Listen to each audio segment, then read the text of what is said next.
Welcome to myosh. Let's go through a quick how-to on the Contractor Management Module.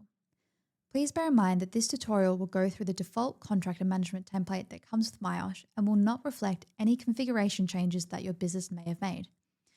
As a myosh user, your administration team have the ability to make basic changes to your forms and how they work. Additionally, if you're a Classic Plus or Custom subscriber, our configurators can make more complex changes for you, or if you're a Custom subscriber and have advanced admin privileges, you can make these changes yourself.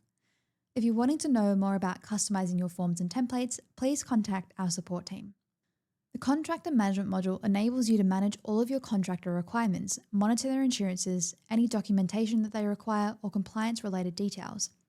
We're going to look at what we see internally, so from your business's point of view. And what's great about this module is that you can invite your contractors to complete the paperwork side of things and upload their own documentation, which saves you a lot of time in administration. Starting off with the workflow steps, contractor management starts as draft, goes through to pending contractor action, pending review, and approved.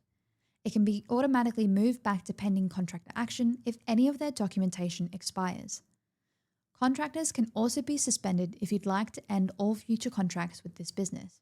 Contractor external logins are required for this module to give access to the contractor. This is $1 per company per month and only gives them access to their contractor record and nothing else in your system. Logins can be passed on to other contractors if the original contractor no longer needs access. When we make a new record, we start off with the contract coordinator. This person in your business will be responsible for this record and they will receive any email notifications relevant to this contractor. Put in the contractor's business name and you can choose whether there is an assessment required, and this will collapse a risk profile. Depending on which level you select will change the questions that the contractor receives when they log in. Let's choose medium. These questions are changeable in your administration section if you want to edit, add, or delete any. You can also request specific insurances for them to attach. Further down, you can attach any relevant documentation for them to review, like your terms and conditions or specific site requirements. Next step is to go into the Invite Contractor section. Clicking this link will open a template that will send an invitation to the contractor. From here, the contractor will receive the email, click the link, and register an account, and then they can log in and complete the pending contractor action workflow step. Let's have a look at what sections they have to complete. Starting off with filling in their business details, they then have a list of nature of work or services checklist. This checklist will help you filter your contractors in your record list if you have hundreds to choose from and you're wanting a specific industry to contract. You then have the documents that you attached in the previous step. The contractor has an acknowledgement button saying that they have read them all. And any insurances that you ticked previously will have a section here for them to attach their documentation, and it will give you a brief overview of that document.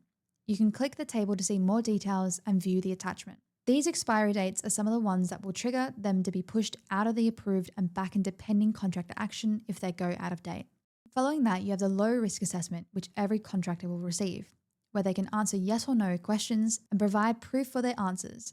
And then stacked underneath will be the question set that you asked for in the draft stage. In this case, we deem this contractor of medium risk. They can then add in more documents they want to provide or have been asked for and list their employees. Adding employee here will add them to your employee info list so their names can be put against incidents and training checklists. The contractor can add their training and certifications here as well. Once completed, they will submit, and this will go back to you for the pending review stage. You would go through all of their answers, make sure they've completed everything and supplied all their required documentation, and you would fill in the review checklist to help you make sure they've ticked all their requirements off.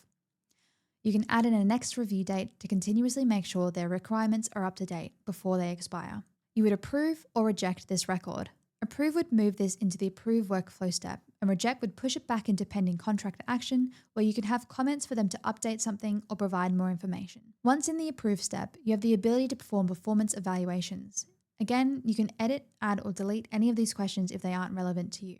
And you can perform this on any schedule you like, whether that is by project, monthly, quarterly, or yearly. You can also create widgets to track their performance scoring in the dashboard to monitor this. Contractors will stay in the approve step if you're happy to keep working with them.